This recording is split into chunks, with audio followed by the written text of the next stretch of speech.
Olá pessoal, tudo bem com vocês? Então, dando continuidade à nossa aula de saúde do idoso, na aula passada nós falamos um pouco sobre a hipertensão arterial. Hoje nós vamos falar um pouco mais sobre a diabetes, dando continuidade àquelas doenças que mais acometem os idosos, que foi comentado em outras aulas anteriores, certo? Então vamos lá falar sobre diabetes. Você conhece o famoso pâncreas? O que é o pâncreas? Vocês sabem responder?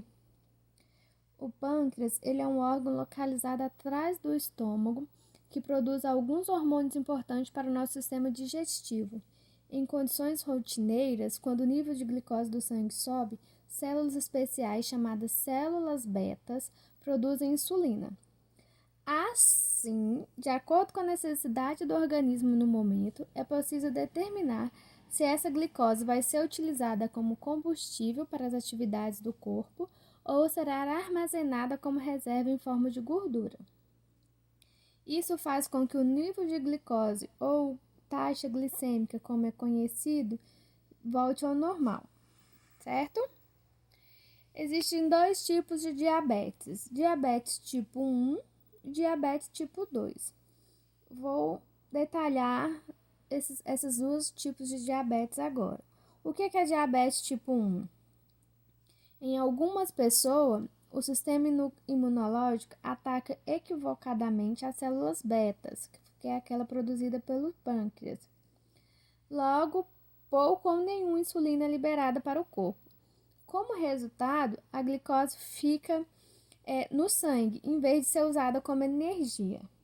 E é esse processo que caracteriza a diabetes tipo 1, que concentra entre 5 a 10% do total de pessoas com a doença. O tipo 1 aparece geralmente na infância ou na adolescência, mas pode ser diagnosticado em adultos também.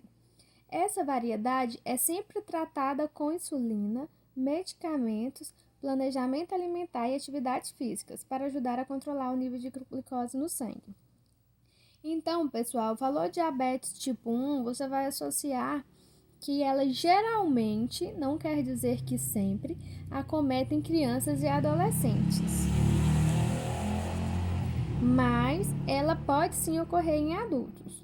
E o diabético tipo 1 geralmente são insulinos dependentes. Entre as complicações dessa diabetes tipo 1, destacam-se lesões e placas nos vasos sanguíneos que comprometem a oxigenação dos órgãos e elevam o risco de infartos e AVCs, retinopatia diabética, que é aquele dano causado na retina, o tecido do fundo do globo ocular, que eleva a cegueira. Você já deve ter ouvido falar que quem tem diabetes tem predisposição à cegueira. É por causa dessa retinopatia.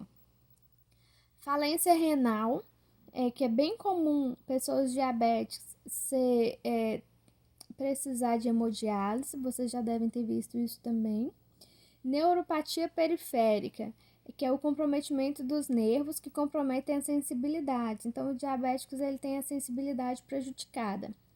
Amputação devido às feridas não perceptíveis na pele, que são capazes de evoluir para gangrena. Vocês já devem ter ouvido falar muito no pé diabéticos, em amputações devido às feridas mal cicatrizadas. Tudo isso são complicações que vêm da neuropatia periférica e acaba levando a essa amputação de feridas não perceptíveis. Quais são os sintomas do diabetes tipo 1? Sede constante, boca seca, vontade de urinar toda hora, perda de peso, formigamento em pernas e pés, feridas que demoram a cicatrizar e fungo nas unhas. Para falar a verdade, pessoal, os sintomas do diabetes tipo 1 e tipo 2, eles são praticamente os mesmos. Aí cabe ao médico fazer esse diagnóstico para ver qual o tipo de diabetes que você possui, né? Cada caso é estudado. Quais são os fatores de risco para esse diabetes tipo 1? É a predisposição genética, né? Que aí já vem de laços sanguíneos, casos nas famílias e infecções na infância, que ainda está sendo um pouco estudado. Como é feito o diagnóstico? Os especialistas vão te pedir um exame de sangue que mede a glicemia, que é o nível de açúcar no sangue. Esse teste é feito em jejum. A maioria de vocês já deve ter realizado o teste de glicemia, né? O exame de glicemia. Se o resultado for igual ou acima de 126 milímetros de diabetes 2 vezes seguidas, a pessoa é considerada diabética. Para acabar com a dúvida, o especialista pode solicitar o teste oral de tolerância à glicose, também conhecido como curva glicêmica. Quem já teve bebê aí já deve ter feito essa curva glicêmica, que é aquele que a curva glicêmica, ele é parecido com o anterior, mas 2 horas antes da retirada da amostra sanguínea, o paciente toma um copo de água com a solução açucarada. Quem já teve bebê e já fez esse exame sabe o quanto é ruim tomar essa água açucarada, né? Depois, a cada 30 minutos, o método é refeito, sempre com a injeção da glicose nos intervalos. Isso serve para ver como o organismo comporta com doses extras da açúcar no sangue. Se a análise da curva glicêmica indicar o valor de 200 miligramas por litros, a doença está comprovada. Há ainda o método conhecido como hemoglobina glicada. Vocês já devem ter ouvido falar desse exame também, que é a concentração de açúcar nos vasos sanguíneos nos últimos 3 meses. E o tratamento? Como é feito o tratamento da diabetes tipo 1? Tudo começa com o controle estrito dos níveis de açúcar na alimentação e a recomendação para o diabético manter o estilo de vida saudável e exercício físico. Fumantes são estimulados a deixar o vício, que o cigarro ele amplia o prejuízo nas artérias. As bebidas alcoólicas devem ser ingeridas com moderação, porque desregulam as taxas de glicose e chegam a ocasionar episódios de hipoglicemia. Na dieta, uma ótima medida é priorizar os alimentos integrais, ricos em fibras, em detrimento daqueles com carboidratos simples, pão e massas brancas, por exemplo. Eles ajudam a diminuir a velocidade com que a glicose é liberada no sangue. Por isso é bem recomendado os alimentos integrais, certo? Mas o acompanhamento médico, os exames laboratoriais vão dizer se você fez a escolha certa na hora de se alimentar. A prática de exercício físico é o tratamento indicado pelos especialistas, estão seguindo conter a doença e se não há complicações à vista. A insulina injetável. Pessoas com diabetes tipo 1 necessitam de doses diárias de insulinas. Como eu falei no início, a maioria deles são insulinos dependentes. O médico orientará como guardar e transportar o medicamento. Ele precisa ser mantido de 2 a 8 graus Celsius, a temperatura dele é igual de vacinas. E quais os cuidados na hora de aplicar? As consultas servirão para fazer o ajuste das doses e montar um esquema para o uso combinado de diferentes tipos de insulina. Porque existem várias versões desse hormônio, dessa insulina. As de hormônio rápido, ultra rápidas, intermediárias ou a basal. Cada um tem suas vantagens e limitações. E o que é diabetes tipo 2? A diabetes tipo 2, ela aparece quando o organismo não consegue usar adequadamente a insulina que produz, ou não produz insulina suficiente para controlar a taxa de glicemia. Cerca de 90% das pessoas com diabetes têm a tipo 2. Ela se manifesta mais frequentemente em adultos, mas crianças também podem apresentar. Dependendo da gravidade, ela pode ser controlada com atividade física e planejamento alimentar. Em outros casos, exige o uso de insulina ou outros medicamentos para controlar a glicose. Na diabetes tipo 2, ela ocorre mais em adultos e pessoas idosas. E geralmente são usados medicamentos. Então, diabéticos tipo 1 geralmente são insulino dependentes e diabéticos tipo 2 é mais usado tratamento medicamentoso. Assim como a diabetes tipo 1, O diabetes tipo 2 é caracterizado pelo excesso crônico de açúcar no sangue, o que desencadeia uma série de complicações de infarto à perda de visão. Mas nesse cenário, a causa da glicemia alta decorre de um fenômeno conhecido como resistência à insulina, e os sintomas só aparecem anos depois da instalação da doença. Então, ela é uma doença silenciosa. Às vezes você já tem a diabetes e, por não apresentar sintomas, você ainda não sabe, porque esses sintomas vêm aparecer só depois que a doença já está instalada. Diferentemente da tipo 1, o problema não começa com o ataque das próprias células de defesa ao pâncreas, a fábrica de insulina. O tipo 2 começa com a resistência à insulina, o hormônio que ajuda a colocar a glicose, nutrientes vindos dos alimentos, para dentro das células. Então, a diferença da diabetes tipo 1 e da tipo 2 está aí. Em outras palavras, esse hormônio produzido, mas não consegue atuar em outras palavras, o hormônio ele é produzido, mas ele não consegue atuar direito. Para compensar a situação, o pâncreas acelera a produção de insulina. Mas isso tem um preço. Com o tempo, o órgão fica exausto e as células começam a falhar. Até que um dia não dá conta mais da sobrecarga.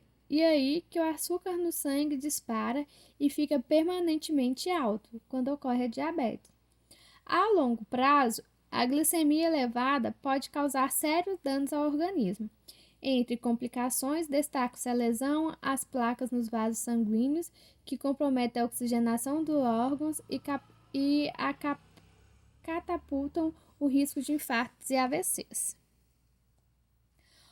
Outras consequências da diabetes tipo 2 são também a retinopatia, ela também causa cegueira, falência renal, como eu falei lá atrás, do tipo 1, a diabetes é uma das principais causas de indicação para hemodiálise, neuropatia periférica, que é o comprometimento dos nervos, amputações devido às feridas não perceptíveis na pele.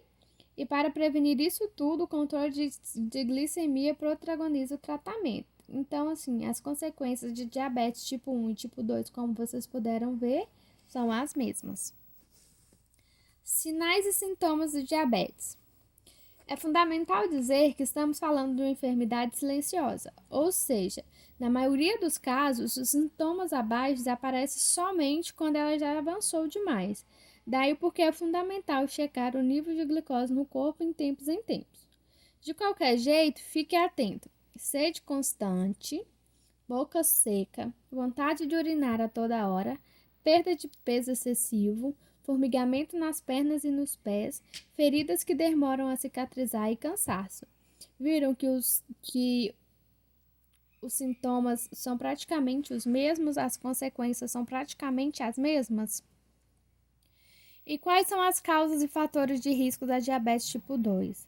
Excesso de peso, acúmulo de gordura abdominal, predisposição genética, idade acima de 45 anos, sedentarismo, apneia no sono, diagnóstico de pré-diabetes, pressão alta, mulheres que tiveram diabetes gestacional ou que deram à luz com bebê de mais de 4 quilos, mas na frente eu vou falar um pouquinho mais da diabetes gestacional para vocês entenderem. Síndrome do ovário policístico e dieta desregrada, com abuso de gorduras saturadas, carnes vermelhas e produtos industrializados, carboidratos simples, que é o pão, arroz, macarrão do tipo não integral, certo? E qual o tratamento para diabetes tipo 2? Em geral, o médico receita remédios conhecidos como antidiabéticos orais. São diversas classes que atuam em várias frentes metabólicas para regular a glicemia. Então, o médico vai fazer a análise da sua diabetes e aí ele vai passar o medicamento correto para o tipo de diabetes que você tem. Muitas vezes, o profissional faz uma associação entre as classes de fármacos para otimizar o efeito. A metformina, por exemplo, ajuda a vencer a resistência periférica da insulina. Outros medicamentos, por sua vez, estimulam direta ou indiretamente a produção do hormônio pelo pâncreas. Muitas vezes, a diabetes tipo 2 evolui a ponto de ser preciso repor a insulina com injeção de hormônios sintéticos. Nesses casos, o endocrinologista montará o esquema de aplicação e orientará como guardar e transformar o medicamento, bem como os cuidados na hora de aplicar. Então, gente, como eu já falei várias vezes, a diabetes tipo 2, geralmente ela tem tratamento medicamentoso, mas em algumas vezes pode ocorrer o uso da insulina injetável. Não é sobre saúde do idoso, mas como a gente está falando de todas as diabetes, eu vou aproveitar a aula e vou falar um pouco da diabetes gestacional para que vocês entendam perfeitamente como ocorrem as diabetes, correto? Então, o que é a diabetes gestacional? Durante a gravidez, para permitir o desenvolvimento do bebê, a mulher passa por mudanças em seu equilíbrio hormonal. A placenta, por exemplo, é uma das fontes importantes de hormônios que reduzem a ação de insulina, responsável pela captação e utilização da glicose pelo corpo. O pâncreas, consequentemente, aumenta a produção de insulina para compensar esse quadro. Em algumas mulheres, entretanto, esse processo não ocorre e elas desenvolvem um quadro de diabetes gestacional, caracterizado pelo aumento do nível de glicose no sangue. Quando o bebê é exposto a grandes quantidades de glicose, ainda no ambiente intrauterino, há maior risco de crescimento excessivo, a macrosomia fetal, aqueles bebês giga que a gente fala, com mais de 4 quilos, e, consequentemente, partos traumáticos, hipoglicemia neonatal e até obesidade e diabetes na vida adulta. Então, a pessoa que teve a diabetes gestacional, ele tem predisposição a ter a diabetes tipo 2 no decorrer da vida, tá, gente? E como saber se eu estou com diabetes gestacional? Como eu percebo isso? O diabetes gestacional pode ocorrer em qualquer mulher e nem sempre os sintomas são identificáveis. Por isso, recomenda-se que todas as gestantes pesquisem a partir da 24ª semana de gestação, o início do 6º mês, como está a glicose em jejum. E o mais importante ainda, a glicemia após ingestão da glicose, o chamado teste de tolerância à glicose, que é a curva glicêmica que a gente falou lá atrás. Quais são os fatores de risco para a diabetes gestacional?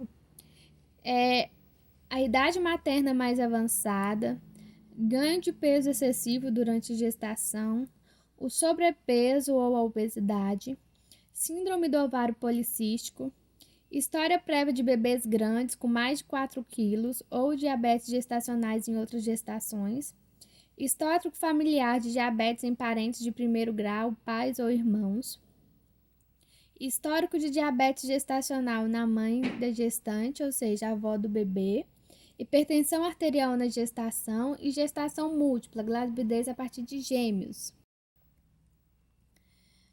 É possível controlar a diabetes gestacional? Sim. O controle da diabetes gestacional é feito, na maioria das vezes, com orientação nutricional adequada. Para cada período da gravidez, uma quantidade cerca de nutrientes ingeridos. A prática de atividade física é outra medida de grande eficácia para a redução dos níveis glicêmicos. Só que para praticar atividade física deve ser feito somente depois da avaliação se existe alguma contraindicação, como por exemplo risco de trabalho de parto prematuro. Para as gravidez de alto risco não pode ser realizada atividade física a maioria das vezes, então você tem que consultar um médico antes de começar, certo? Aquelas gestantes que não chegam a um controle adequado com dieta e atividade física têm indicação de associar o uso de insulinoterapia. O uso da insulina é seguro durante a gestação. É importante destacar que a maioria das gestações complicadas pelo diabetes, quando tratadas de maneira adequada, terão excelentes desfechos e os bebês nascerão saudáveis.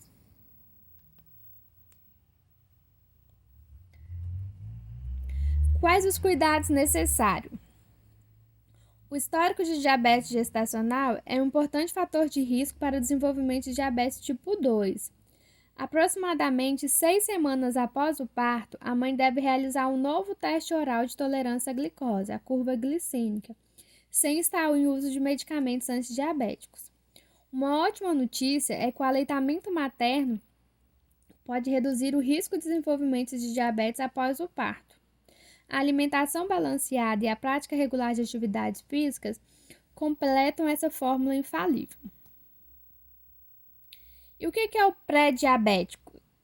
A gente já falou de diabetes tipo 1, tipo 2 e diabetes gestacional. Para finalizar a nossa aula sobre diabetes, a gente vai falar um pouco sobre a pré-diabetes. O termo pré-diabético é usado quando os níveis de glicose do sangue estão mais altos do que o normal, mas não o suficiente para um diagnóstico de diabetes tipo 2. Obesos, hipertensos e pessoas com alterações nos lipídios estão no grupo de alto risco. É importante destacar que 50% dos pacientes nesse estágio pré vão desenvolver a doença. O pré-diabético é especialmente importante por ser a única etapa que ainda pode ser revertida, ou mesmo que permite retardar a evolução para o diabetes e suas complicações. Quais são os fatores de risco para o pré-diabético? Assim como o diabetes tipo 2, o pré-diabetes pode chegar à sua vida sem que você perceba. Ter consciência dos riscos e buscar diagnóstico é importante, especialmente se o pré-diabético for parte do que nós chamamos de síndrome metabólica. Pressão alta, alto nível de LDL, que é o mau colesterol, e triglicerídeos, e ou baixo nível de HDL, que é o bom colesterol. Lembra que eu expliquei para vocês sobre o mau colesterol? Eu até dei aquela diquinha LDL, logo Deus leva. HDL, hoje Deus livra. Sobrepesos, principalmente se a gordura se concentrar em torno da cintura. Eu coloquei aqui uma figurinha com as consequências da diabetes, para vocês entenderem que ela afeta todo o corpo. Acidente vascular cerebral, que é o AVC, a retinopatia de cegueira, ataque cardíaco, que é o infarto, danos permanentes nos rins, que pode levar a hemodiálise, neuropatia periféricas nos pés e dificuldade de cicatrização, e pode levar até a amputação, como a gente já falou, né? Então, pessoal, espero que a aula tenha sido esclarecedora. Estou à disposição para quaisquer esclarecimentos que vocês não tenham entendido da matéria. Estou com muita saudade de vocês. Espero que logo essa pandemia acabe e que a gente possa estar juntinhos novamente. Então, pessoal, beijos, bons estudos e até a próxima aula.